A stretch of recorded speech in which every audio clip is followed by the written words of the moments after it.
Coriolanus virou as costas para a gaiola e se encostou com as mãos na mesa, esperando. É assim, disse Sejanus, a voz subindo com a emoção. Alguns rebeldes estão saindo de vez do Distrito 12. Vão para o norte, para começar uma vida longe de Panem. Eles dizem que, se eu ajudar eles com Liu, também posso ir. Como se questionando a alegação, Coriolanus ergueu as sobrancelhas. As palavras de Sejanus saíram descontroladas. Eu sei, mas eles precisam de mim. A questão é que eles estão determinados a libertar Liu e levar ela junto. Se não fizerem isso, a capital vai enforcá-la com o próximo grupo de rebeldes que capturarem. O plano é bem simples. Os guardas da prisão trabalham em turnos de 4 horas. Vou drogar alguns doces da minha mãe e dar para os guardas do lado de fora. Tem um remédio que me deram na capital que derruba a gente assim. Sejanus estalou os dedos. Vou pegar uma das armas deles. Os guardas de dentro não estão armados, então posso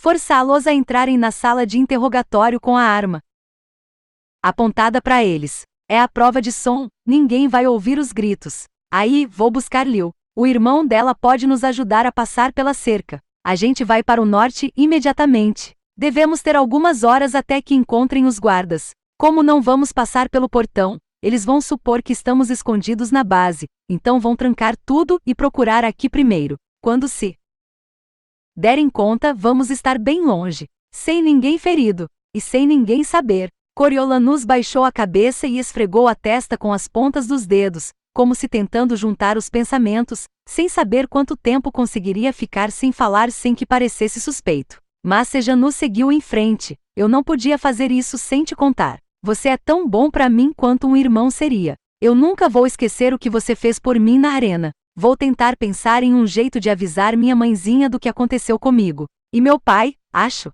Avisar que o nome dos Splint continua vivo, ainda que na obscuridade. Lá estava. O nome dos Splint. Era suficiente. A mão esquerda encontrou o controle remoto e ele apertou o botão neutro com o polegar. O Gaio voltou a cantar o que estava cantando antes. Uma coisa chamou a atenção de Coriolanus. Lá vem o mosquitinho. Lá vem o mosquitinho, repetiu o pássaro com a voz dele. SHH, bicho bobo, disse ele para o pássaro, satisfeito internamente por ele ter voltado ao padrão normal, neutro. Não havia nada que pudesse chamar a atenção de Sejanus ali. Ele botou o pano no lugar rapidamente e marcou com G1. Vamos precisar de outra garrafa de água. Uma quebrou, disse Mosquitinho quando entrou no hangar. Uma quebrou, disse o pássaro com a voz de Mosquitinho, e logo começou a imitar um corvo que estava passando. Vou arrumar uma. Coriolanus entregou a gaiola para ele. Quando o Mosquitinho saiu, Coriolanus foi até um cesto onde ficavam suprimentos e começou a remexer dentro. Era melhor ficar longe dos outros gaios tagarelas enquanto a conversa continuava. Se eles começassem a imitar demais, Sejanus poderia se perguntar por que o primeiro pássaro ficou tão silencioso. Não que ele soubesse como os pássaros funcionavam. Kai não tinha explicado para o grupo todo.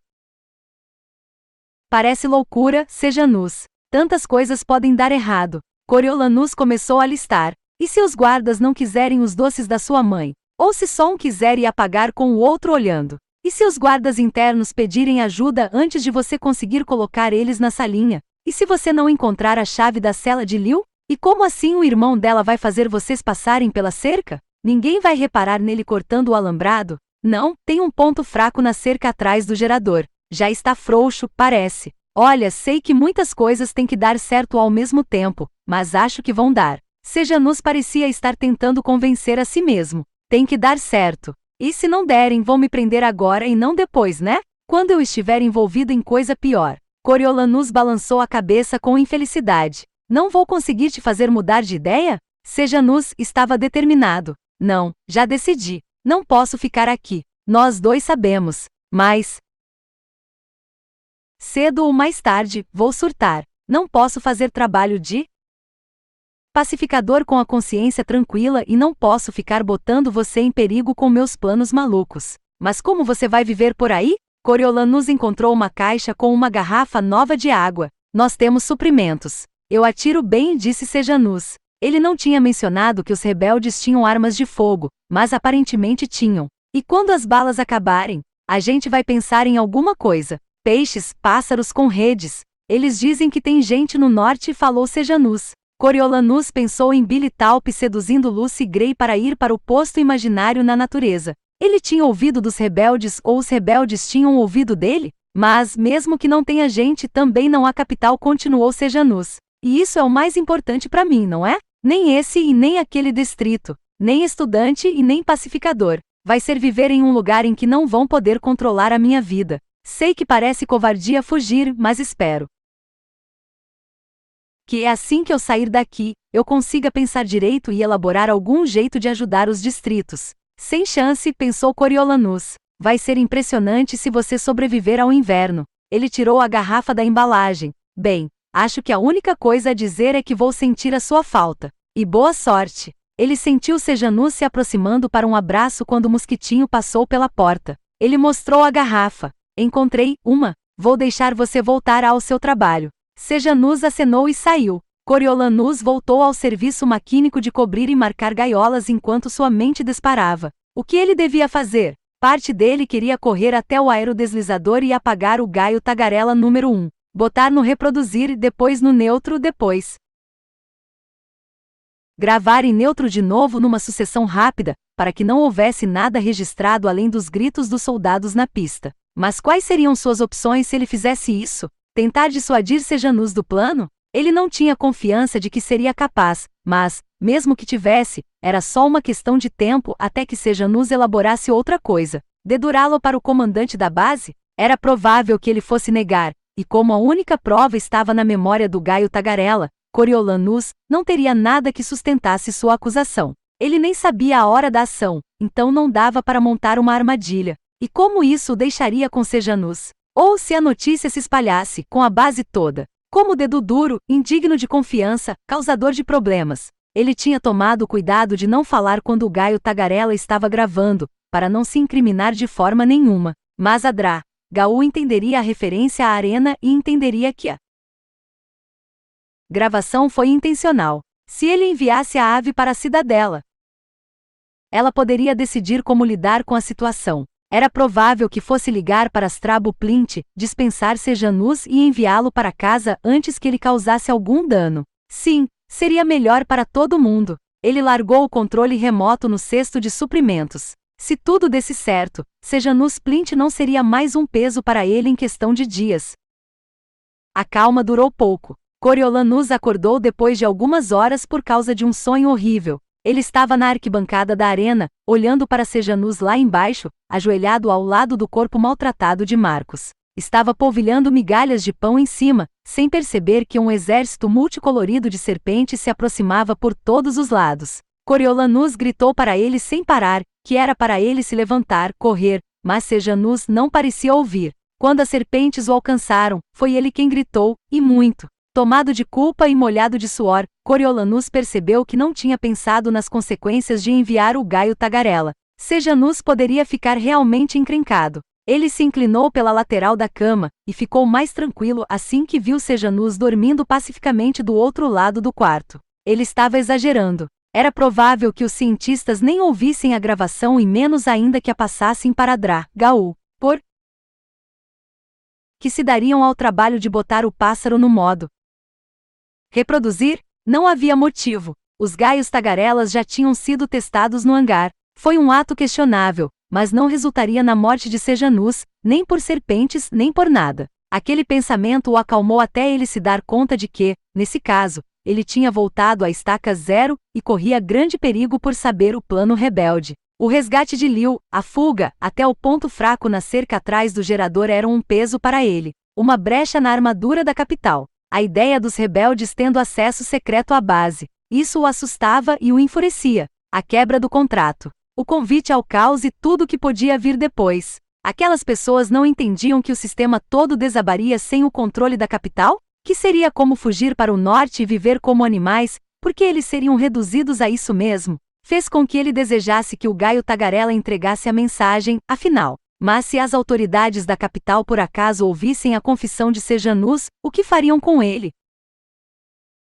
Comprar armas rebeldes para uso contra pacificadores seria motivo para execução? Não, ele não tinha gravado nada sobre as armas ilegais. Só a parte sobre Sejanus pegar a arma de um pacificador. Mas isso já era bem ruim. Talvez ele estivesse fazendo um favor a Sejanus. Se o impedissem antes de ele ter oportunidade de agir, talvez ele pudesse pegar um tempo de prisão em vez de uma sentença mais severa. Ou, mais provavelmente, o velho Plint pagaria para livrá-lo do problema que tivesse que enfrentar. Financiaria uma base nova para o Distrito 12. Sejanus seria expulso dos pacificadores, o que o faria feliz, e provavelmente acabaria com um emprego burocrático no Império de Munições do pai, o que não o faria feliz. Infeliz, mas vivo. E o mais importante, sendo o problema de outra pessoa. Coriolanus não conseguiu dormir pelo resto da noite e seus pensamentos se voltaram para Lucy Gray. O que ela acharia dele se soubesse o que fez a Sejanus?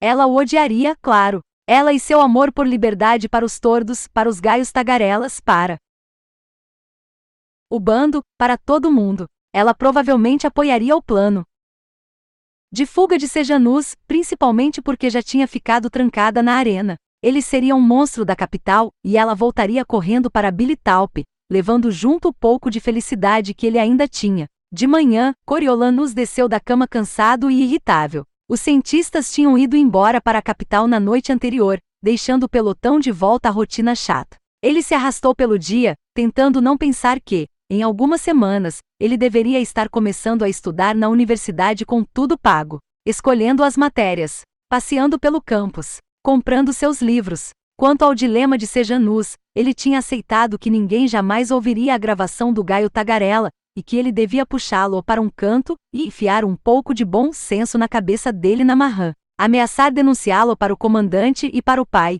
e levar a ameaça a cabo se ele insistisse. Já estava cansado dessa idiotice toda. Infelizmente, o dia não ofereceu oportunidade para ele dar seu ultimato. Para piorar as coisas, na sexta chegou uma carta de Tigris, cheia de más notícias. Potenciais compradores e muita gente xereta tinha ido ao apartamento dos Snow. Elas receberam 2 propostas, ambas bem abaixo do valor que elas precisariam para ir para um dos apartamentos mais modestos que Tigris tinha visto. Os visitantes perturbavam a avó deles, que ia para o meio das rosas em uma grande exibição de negação quando eles apareciam. Entretanto, ela tinha ouvido um casal, que estava visitando o terraço, discutindo como poderiam substituir o amado jardim por um lago de peixinhos dourados. A ideia de que as rosas, o símbolo da dinastia Snow, fossem ser removidas antecipou a queda radical para um estado ainda maior de agitação e confusão. Era preocupante deixá-la sozinha agora. Tigris estava sem ideias e pedia conselhos, mas que conselhos ele podia dar? Ele falhara com elas de todas as formas possíveis, e não conseguia pensar em nenhum caminho para escapar do desespero. Raiva, impotência, humilhação, isso era tudo que ele tinha a oferecer. No sábado, ele estava quase ansioso para confrontar Sejanus. Esperava que chegasse às vias de fato. Alguém tinha que pagar pelas indignidades da família Snow, e quem melhor do que um Plint? Sorriso, Mosquitinho e Poste estavam ansiosos para ir ao prego, como sempre, apesar de estarem cansados de passar os domingos se recuperando. Enquanto se vestiam para a saída noturna, os companheiros de quarto decidiram trocar a aguardente branca por uma cidra fermentada de maçã, que não tinha um efeito tão forte, mas ainda dava uma sensação boa. A questão foi meramente acadêmica para Coriolanus, que não pretendia beber. Ele queria estar de cabeça limpa quando lidasse com Sejanus. Quando estavam saindo do alojamento, foram convocados por Biscoito para uma tarefa especial, e passaram meia hora descarregando um aerodeslizador cheio de caixotes. Vocês vão ficar felizes por isso no fim de semana que vem. Vai ser a festa de aniversário do comandante, disse ele, e entregou para eles uma garrafa do que acabou se revelando um uísque barato. Era uma melhoria enorme em comparação com a produção local.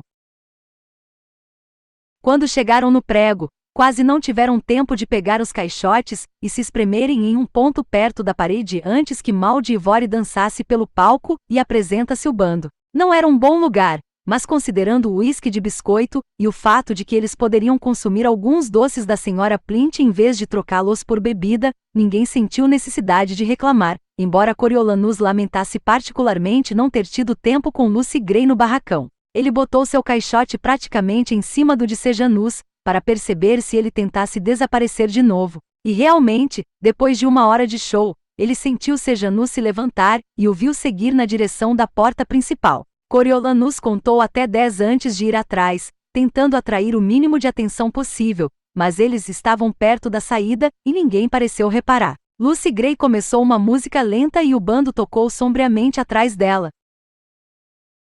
Você chega em casa e se deita na cama. Seu cheiro é de coisa comprada com grana. Não temos dinheiro, é o que você tem dito. Então de onde veio e como foi obtido? O sol não nasce e se põe para você. Você acha que sim, mas devia saber que não. Você mente para mim, eu para você e eu te venderia por uma canção. A música o irritou. Parecia outro número inspirado em Billy Talp. Por que ela não escrevia sobre Coriolanus em vez de ficar falando sobre aquele Zé Ninguém? Fora ele quem tinha salvado a vida de Lucy Gray depois que Billy Talp comprará o bilhete dela para a arena. Coriolanus saiu a tempo de ver Sejanus contornando o prego. A voz de Lucy Gray se espalhou pelo ar da noite enquanto ele percorria a lateral da construção. Você acorda tarde, não diz uma palavra. Você andou com ela, é esse o alarde. Não sou sua dona, você me falou. Mas o que posso fazer se a noite esfriou? A lua não cresce e mingua para você. Você acha que sim, mas devia saber que não. Você me deixa triste, me faz sofrer, eu te venderia por uma canção. Coriolanus parou nas sombras atrás do prego enquanto via Sejanus entrar correndo pela porta aberta do barracão. Os 5 integrantes do bando estavam no palco, então o que ele estaria procurando? Era um encontro com os rebeldes para fechar os detalhes do plano de fuga? Ele não desejava entrar num ninho cheio deles e decidiu esperar quando a mulher do prego, com quem Sejanus tinha ido falar sobre o canivete, saiu pela porta enfiando um maço de notas no bolso. Ela desapareceu por uma viela, deixando o prego para trás. Era isso. Sejanus tinha ido entregar o dinheiro das armas para ela, provavelmente as armas com as quais ele planejava caçar no norte. Aquele pareceu um momento tão bom quanto qualquer outro para confrontá-lo, com o contrabando ainda quente nas mãos dele. Ele foi até o barracão sorrateiramente, sem a intenção de sobressaltar Sejanus caso estivesse com uma arma na mão, seus passos disfarçados pela música. Você está aqui, mas não está. É mais do que eu, é mais do que você, o nós aconteceu. Eles são pequenos e ficam preocupados se você vem ou vai, eles perguntam, agitados. As estrelas não brilham e caem para você. Você acha que sim, mas devia saber que não. Não se mete com os meus, senão você vai ver eu te venderia por uma canção. Durante os aplausos em seguida, Coriolanus espiou pela porta do barracão. A única luz vinha de um pequeno lampião, do tipo que ele tinha visto alguns mineiros segurando no enforcamento de Arlo, posicionado sobre uma caixa no fundo do barracão. Na luminosidade, ele viu Sejanus e Billy Talp agachados por cima de um saco de aniagem, no qual se viam várias armas. Quando deu um passo para dentro, ele ficou paralisado, ciente de repente do cano de uma arma posicionado a centímetros da lateral da sua caixa torácica. Ele inspirou fundo, e estava começando a levantar as mãos quando ouviu um barulhinho rápido de sapatos atrás dele e a gargalhada de Lucy Gray. Ela pousou as mãos nos ombros dele dizendo, "Ei, te vi sair." Barba Azul disse que se você, de repente, ela ficou tensa, ao perceber o homem com a arma. Pra dentro. Isso foi tudo que ele disse. Coriolanus foi na direção do lampião com Lucy Gray segurando seu braço com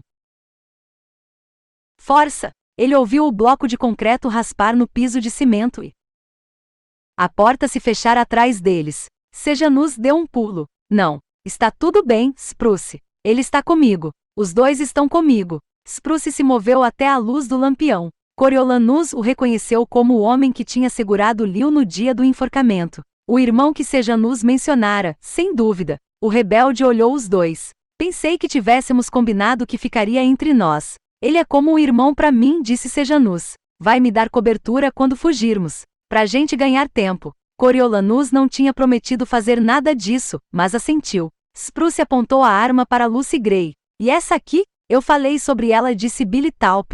Ela vai para o norte conosco. É minha garota. Coriolanus sentiu Lucy Gray apertar seu braço e então soltá-lo. Se vocês quiserem me levar, disse ela. Vocês dois não estão juntos? Perguntou Spruce, os olhos cinzentos indo de Coriolanus para Lucy Gray. Coriolanus também estava questionando isso. Ela ia mesmo com Billy Talp? Estava apenas usando-o. Como ele desconfiava. Ele está com a minha prima, Barba Azul. Ela me mandou aqui para dizer para ele onde vão se encontrar esta noite, só isso, disse Lucy Gray. Então ela só tinha mentido para aliviar a situação. Era isso. Ainda inseguro, Coriolanus seguiu a deixa, isso mesmo. Spruce refletiu, deu de ombros e baixou a arma, não mais apontando-a para Lucy Gray. Acho que você vai poder ser companhia para Liu. O olhar de Coriolanus se desviou para as armas. Mais 2 escopetas, um fuzil padrão de pacificador como os que eles usavam para treinar tiro. Uma arma pesada que parecia lançar granadas. Várias facas. É um estoque e tanto. Não para 5 pessoas, respondeu Spruce. Estou preocupado com a munição. Seria bom se você conseguisse mais um pouco na base. Sejanus assentiu. Talvez. Nós não temos acesso ao arsenal, mas posso dar uma olhada. Claro, é bom ficarem abastecidos. Todos viraram a cabeça na direção do som. Uma voz feminina partindo do outro canto do barracão. Coriolanus tinha se esquecido da segunda porta, pois ninguém parecia usá-la. Na escuridão fora do círculo de luz da lâmpada, ele não conseguia ver se estava aberta ou fechada, nem quem era a intrusa. Quanto tempo ela havia ficado escondida na escuridão? Quem está aí? Perguntou Spruce. Armas, munição, debochou a voz. Não dá para arrumar mais, né? No norte? O tom de desprezo ajudou Coriolanus a identificá-la, da noite da briga no prego. É Mayfair Lip, a filha do prefeito. Andando atrás de Billy Talpe como uma cadela no cio, disse Lucy Gray baixinho. Sempre guarde aquela última bala num lugar seguro, para poder explodir a cabeça antes de te pegarem, disse Mayfair. Vai para casa, ordenou Billy Talpe. Depois eu explico isso. Não é o que parece. Não. Venha se juntar a nós, Mayfair convidou Spruce. Não temos nenhum problema com você. Ninguém escolhe o pai que tem. Nós não vamos te fazer mal, disse Sejanus. Mayfair soltou uma gargalhada feia. Claro que não vão. O que está acontecendo? Spruce perguntou a Billy Talpe. Nada. Ela é só papo, disse ele. Não vai fazer nada. Sim, essa sou eu. Alguém que é só papo furado e que não ameaça ninguém de verdade. Não é? Lucy Gray. Como foi na capital, aliás? A porta gemeu de leve, e Coriolanus teve a sensação de que Mayfair estava andando para trás, prestes a fugir. Com ela, todo o futuro dele iria junto. Não, mais do que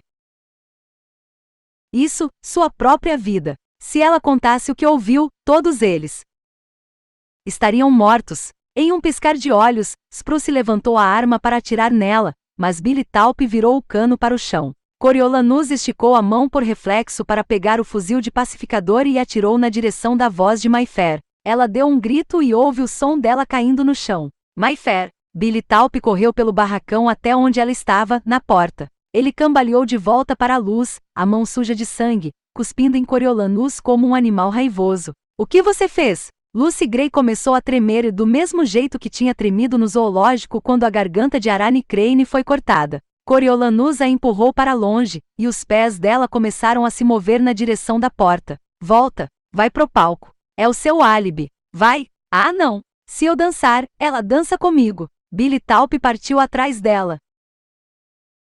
Sem hesitar, Spruce atirou no peito de Billy Talpe. O tiro o jogou para trás e ele caiu no chão. No silêncio que veio em seguida, Coriolanus registrou a música vinda do prego pela primeira vez desde que Lucy Gray tinha terminado a outra música. Mal de Ivore tinha envolvido o armazém inteiro, e o público cantava junto.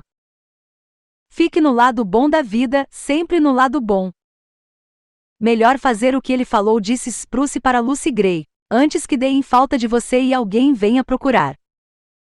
Sempre fique no lado bom da vida. Lucy Gray não conseguia tirar os olhos do corpo de Billy Talpe. Coriolanus a segurou pelos ombros, forçando-a a olhar para ele. Vai, eu cuido disso. Ele a empurrou para a porta. Vai nos ajudar todos os dias, vai iluminar o caminho. Ela abriu a porta e os dois olharam para fora. O caminho estava livre. Se sempre ficarmos no lado bom da vida. Isso aí, se ficarmos no lado bom da vida. Todo o prego explodiu em gritos bêbados, representando o fim da canção de Mal de Ivore. Eles chegaram bem a tempo. Você nunca esteve aqui, sussurrou Coriolanus no ouvido de Lucy Gray quando a soltou. Ela cambaleou pelo caminho e entrou no prego. Ele fechou a porta com o pé. Sejanus verificou a pulsação de Billy Talpe. Spruce enfiou as armas no saco de aniagem. Nem se dê ao trabalho. Eles estão mortos. Estou planejando guardar essa história comigo. E vocês dois? A mesma coisa, obviamente, disse Coriolanus. Sejanus olhou para eles, ainda chocado. Ele também. Eu cuido disso. É melhor você pensar em vir com a gente. Alguém vai pagar por isso, disse Spruce. Ele pegou o lampião e sumiu pela porta dos fundos, deixando o barracão na escuridão. Coriolanus seguiu em frente até encontrar Sejanus e o puxou atrás de Spruce. Empurrou o corpo de Mayfair para dentro do barracão com o pé e fechou a porta da cena do crime com o ombro. Pronto. Ele tinha entrado e saído do barracão sem tocar em nada com a pele, exceto a arma que ele tinha usado para matar Mayfair, claro, sem dúvida coberta com suas digitais e seu DNA. Mas Spruce a levaria quando fosse embora do Distrito 12 para nunca mais voltar. A última coisa de que ele precisava era da situação do lenço mais uma vez. Ele ainda ouvia o reitor e Goboton o provocando. Está ouvindo, Coriolanus? É o som da neve caindo. Por um momento, ele inspirou o ar da noite. Música alguma. Peça instrumental chegou até eles. Ele achava que Lucy Gray tinha voltado para o palco, mas ainda não havia recuperado a voz. Ele segurou Sejanus pelo cotovelo e guiou-o em volta do barracão, verificando a passagem entre os prédios. Vazia. Eles seguiram pela lateral do prego e fizeram uma pausa antes de dobrar a esquina. Nenhuma palavra sussurrou ele. Sejanus, as pupilas dilatadas, a gola molhada de suor, repetiu. Nenhuma palavra. Dentro do prego, eles voltaram para seus lugares. Ao lado deles, poste estava encostado na parede, aparentemente apagado. Do outro lado, Sorriso dava em cima de uma garota enquanto o Mosquitinho acabava com o uísque. Ninguém parecia ter sentido falta dos dois. O instrumental terminou e Lucy Gray tinha se recomposto o suficiente para cantar de novo, e escolheu um número que exigia a participação de todo o bando. Garota esperta. Era provável que eles encontrassem os corpos, porque o barracão era o local de descanso deles. Quanto mais tempo ela os mantivesse juntos ali, melhor o álibi, mais tempo Spruce teria para tirar as armas do crime da área e mais difícil seria para a plateia reconstruir a ordem dos fatos. O coração de Coriolanus disparou enquanto ele tentava avaliar o dano. Ele achava que ninguém se importaria com Billy Taupe, exceto talvez Claire Carmine. Mas Mayfair, a filha única do prefeito? Spruce estava certo, alguém ia pagar por ela. Lucy Gray aceitou pedidos do público e conseguiu segurar os 5 do bando no palco pelo resto do show. Maud Ivory recolheu dinheiro da plateia, como sempre. Lucy Gray agradeceu a todo mundo, o bando fez uma reverência final e as pessoas começaram a se encaminhar para a porta. Nós temos que voltar imediatamente, disse Coriolanus baixinho para Sejanus. Cada um passou um braço de poste nos ombros e seguiram para fora, com Mosquitinho e Sorriso logo atrás. Eles tinham seguido 20 metros na estrada quando os gritos histéricos de Maud Ivory cortaram o ar da noite, fazendo todo mundo olhar para trás. Como seria suspeito seguir em frente? Coriolanus e Sejanus também se viraram com poste. Rapidamente apitos de pacificadores soaram, e 2 oficiais os mandaram voltarem para a base. Eles se perderam na multidão, e não se falaram mais até chegarem no alojamento e ouvirem os companheiros roncando, quando foram sorrateiramente para o banheiro. Nós não sabemos de nada. Essa é a história, sussurrou Coriolanus. Nós saímos por pouco tempo do prego para mijar. No resto da noite, ficamos no show. Tudo bem, disse Sejanus. E os outros? Spruce já foi embora e Lucy Gray não vai contar para ninguém, nem mesmo para o bando. Ela não vai colocá-los em perigo, disse ele. Amanhã, nós 2 vamos estar de ressaca e vamos passar o dia na base. Sim, o dia na base. Sejanus pareceu distraído ao ponto da incoerência. Coriolanus segurou o rosto dele entre as mãos. Sejanus, isso é vida ou morte. Você tem que segurar as pontas. Sejanus concordou, mas Coriolanus sabia que ele não pregou o olho após aquilo. Ele o ouviu se mexendo a noite toda. Em pensamento, reprisou os tiros várias vezes. Tinha matado pela 2ª vez. Se a morte de Bob Bean havia sido legítima defesa, o que foi a de Mayfair? Não assassinato premeditado. Não assassinato, na verdade. Só outra forma de legítima defesa. A lei talvez não visse assim, mas ele via. Mayfair podia não estar com uma faca, mas ela tinha o poder de levá-lo à forca. Sem mencionar o que ela faria a Lucy Gray e aos outros. Talvez porque ele não a viu morrer nem deu uma boa olhada no corpo, ele se sentia menos emotivo do que quando matara Bob Bean. Ou talvez fosse normal o 2º assassinato ser mais fácil do que o primeiro. De qualquer modo, ele sabia que atiraria nela de novo se precisasse repetir tudo, e de alguma forma aquilo apoiava a justeza de suas ações. Na manhã seguinte, até os companheiros de quarto de ressaca foram para o refeitório tomar café da manhã. Sorriso pegou informações com a amiga enfermeira, que estava de plantão na clínica à noite quando levaram os corpos.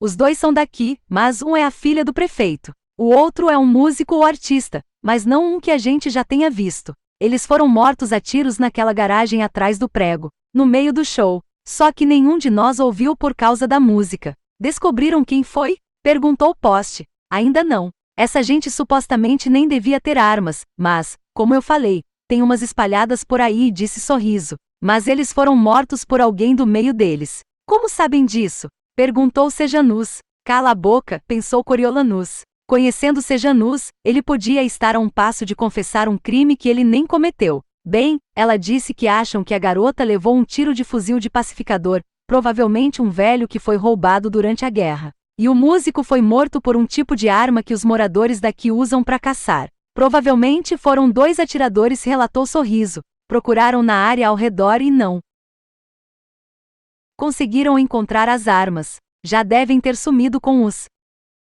assassinos, se quiserem saber minha opinião. Coriolanus se acalmou um pouco e comeu uma garfada de panquecas. Quem encontrou os corpos? Aquela garotinha cantora, você sabe, a do vestidinho rosa, e disse Sorriso. Mal de Ivore, disse Sejanus. Acho que foi isso mesmo. Ela surtou. Interrogaram a banda, mas quando eles teriam tido tempo para fazer aquilo? Eles mal saem do palco. Além do mais, nenhuma arma foi encontrada, e disse Sorriso. Mas eles ficaram muito abalados. Acho que conheciam o garoto músico. Coriolanus pegou um pedaço de salsicha com o garfo, sentindo-se bem melhor. A investigação tinha começado bem. Mesmo assim, ainda podia ser ruim para Lucy Gray, por ter o motivo duplo de Billy Taupin ser seu antigo amor e Mayfair a ter enviado para a arena. E quando a arena fosse mencionada, ele poderia ser implicado. Ninguém do 12 sabia que Coriolanus era o novo amor dela, só o bando, e Lucy Gray faria com que ficassem quietos. Mas, se ela tinha um novo amor, por que eles se importariam com Billy Taupin? Talvez quisessem matar Mayfair como forma de vingança, e Billy Taupin talvez tentasse defender. Na verdade, isso não passava longe do que tinha acontecido, mas centenas de testemunhas poderiam jurar que Lucy Gray estava no palco por quase o tempo todo do show, exceto um breve período. Nenhuma arma foi encontrada. Seria difícil provar que ela era culpada. Coriolanus teria que ter paciência, dar um tempo para as coisas se acalmarem, mas depois eles poderiam ficar juntos de novo. De muitas formas, ele se sentia mais próximo dela do que nunca agora que tinham esse novo e inquebrável laço. Por causa dos eventos da noite anterior, o comandante trancou a base pelo dia inteiro. Não que Coriolanus tivesse planos, ele teria que ficar longe do bando por um tempo. Ele e Sejanus permaneceram na base, tentando parecer normais. Jogaram baralho, escreveram cartas, limparam as botas. Quando eles estavam tirando a lama da sola, Coriolanus sussurrou. E o plano de fuga? Ainda está de pé? Não faço ideia, disse Sejanus. O aniversário do comandante só vai ser no próximo fim de semana. Era nessa noite que a gente ia. Corio, e se prenderem gente inocente pelos assassinatos? Aí nossos problemas acabam, pensou Coriolanus, mas ele só disse. Acho altamente improvável sem as armas. Não vamos sofrer por antecipação. Coriolanus dormiu melhor naquela noite. Na segunda, a base foi destrancada e os boatos diziam que os assassinatos tinham a ver com lutas internas dos rebeldes. Se eles queriam matar uns aos outros, que matassem. O prefeito foi até a base e deu um chilique com o comandante por causa da filha, mas como ele tinha mimado Mayfair ao extremo e a deixava solta como um gato selvagem, o sentimento era que ele não podia culpar ninguém além dele mesmo se ela passava tempo com um rebelde. Na tarde de terça, o interesse nos assassinatos tinha diminuído tanto que Coriolanus começou a fazer planos para o futuro. Enquanto descascava batatas para o café da manhã do dia seguinte, a primeira coisa era garantir que Sejanus desistisse do plano de fuga. Com sorte, os eventos que aconteceram o tinham convencido de que ele estava brincando com fogo. Na noite do dia seguinte eles teriam a tarefa de limpar o chão juntos e essa seria a melhor hora para confrontá-lo. Se ele não concordasse em abandonar a fuga, Coriolanus não teria escolha além de entregá-lo para o comandante. Sentindo-se determinado, ele descascou com tanta dedicação que logo terminou, e Biscoito o deixou sair meia hora mais cedo. Ele olhou a correspondência e encontrou uma caixa de pluribus, cheia de pacotes de cordas de vários instrumentos musicais e um bilhete gentil dizendo que era cortesia. Ele guardou as cordas no armário, feliz ao pensar em como o bando ficaria contente quando fosse seguro vê-los novamente. Talvez em 1 ou 2 semanas, se as coisas continuassem se acalmando. Coriolanus começou a se sentir mais normal enquanto ia para o refeitório. Terça era dia de picadinho. Ele tinha alguns minutos sobrando e foi buscar outra lata de talco para a brotueja, que finalmente começava a melhorar. Mas, quando saiu da clínica, uma ambulância da base parou, as portas de trás se abriram e 2 médicos tiraram um homem numa maca. A camisa encharcada de sangue sugeria que ele podia estar morto, mas, enquanto o levavam para dentro, ele virou a cabeça. Um par de olhos cinzentos pousaram em Coriolanus, que não conseguiu segurar um ruído de surpresa. Spruce. As portas se fecharam e o bloquearam de vista. Coriolanus contou para Sejanus algumas horas depois, mas nenhum dos dois sabia o que aquilo significava. Spruce tinha se metido em confusão com os pacificadores, mas por quê? Teria sido ligado aos assassinatos? Sabiam sobre o plano de fuga dele? Tinham descoberto sobre a compra de armas? O que ele contaria agora que tinha sido capturado? No café da manhã de quarta, a confiável enfermeira de Sorriso contou para ele que Spruce tinha morrido em decorrência dos ferimentos durante a noite. Ela não sabia direito, mas a maioria das pessoas achava que ele estava envolvido com os assassinatos. Coriolanus trabalhou aquela manhã no piloto automático, esperando que acontecesse mais alguma coisa. No almoço, aconteceu. 2 policiais militares foram até a mesa deles no refeitório e prenderam Sejanus, que se deixou guiar sem dizer nada. Coriolanus tentou imitar a expressão chocada dos companheiros de quarto. Obviamente, repetia ele, havia algum engano. Liderados por Sorriso, questionaram o sargento no treino de tiro. Nós só gostaríamos de dizer que não tem como Sejanus ter cometido aqueles assassinatos. Ele estava conosco a noite toda. Nós não nos separamos, declarou Post. Como se ele pudesse saber, considerando que havia passado a noite desmaiado contra uma parede, mas todos concordaram. Aprecio a lealdade de vocês, se disse o sargento, mas acho que é outra coisa. Um arrepio percorreu o corpo de Coriolanus. Outra coisa, tipo o plano de fuga? Spruce não parecia ser do tipo dedo duro. Principalmente porque isso afetaria sua irmã. Não, Coriolanus tinha certeza de que seu gaio tagarela havia chegado na Dra. Gaul e aquele era o resultado. Primeiro, a prisão de Spruce, depois a de Sejanus. Nos 2 dias seguintes, tudo pareceu ir seguindo o rumo, enquanto ele tentava se tranquilizar que o que estava acontecendo era para o bem de Sejanus, enquanto os pedidos dos companheiros de verem o amigo eram negados, enquanto a detenção seguia em frente. Ele ficava esperando que Strabo Plint aparecesse num aerodeslizador particular, que negociasse uma dispensa, oferecesse melhorar toda a frota aérea de graça e levasse o filho problemático para casa. Mas o pai saberia sobre a situação de Sejanus? Ali não era a academia, onde chamavam os pais se você fizesse besteira. O mais casualmente possível, Coriolanus perguntou a um soldado mais velho se eles podiam ligar para casa. Sim, todos tinham permissão de fazer uma ligação bianual, mas só depois de passarem 6 meses na base. Fora isso, todo o contato tinha que ser por carta. Sem saber quanto tempo Sejanus poderia ficar preso, Coriolanus escreveu um bilhete curto para a Sra. Plint, contando para ela que Sejanus estava encrencado e sugerindo que talvez fosse bom Strabo fazer algumas ligações. Ele correu para enviar a correspondência na sexta de manhã, mas foi interrompido por um anúncio em toda a base que chamava todos, exceto quem estava fazendo serviço essencial, para o auditório. Lá, o comandante deu a informação de que um deles seria enforcado por traição naquela tarde. Sejanus Plint. Era tão surreal, como um pesadelo acordado. No treino físico, seu corpo movia-se como uma marionete sendo sacudida para lá e para cá por cordas invisíveis. Quando terminou, o sargento o chamou, e todos os seus amigos recrutas, Sorriso, Mosquitinho e Poste, viram Coriolanus receber a ordem de ir ao enforcamento para fazer número. No alojamento, seus dedos estavam tão duros que ele mal conseguiu abotoar o uniforme, cada um com a insígnia da capital na face prateada. Suas pernas estavam com a mesma falta de coordenação que ele associava à hora da bomba, mas acabou conseguindo ir até o arsenal pegar o fuzil. Os outros pacificadores, nenhum que ele conhecia de nome, desviaram dele na caçamba do caminhão. Ele tinha certeza de que estava manchado por associação com o condenado. Assim como com o enforcamento de Arlo, Coriolanus foi instruído a ficar em um pelotão ladeando a árvore forca. O tamanho e volatilidade da multidão o confundiu. Não era possível que Sejanus tivesse conquistado tanto apoio em tão poucas semanas. Mas a confusão só durou até a van dos pacificadores chegar e Sejanus e Liu saírem acorrentados. Ao ver a garota, muitos na multidão começaram a gritar o nome dela. Arlo, um ex-soldado endurecido pelos anos nas minas, conseguiu ter um final bem controlado, ao menos até ouvir Liu na multidão. Mas Sejanus e Liu, fracos de pavor, pareciam bem mais jovens do que a idade que tinham, o que só reforçava a impressão de que duas crianças inocentes estavam sendo arrastadas para a forca.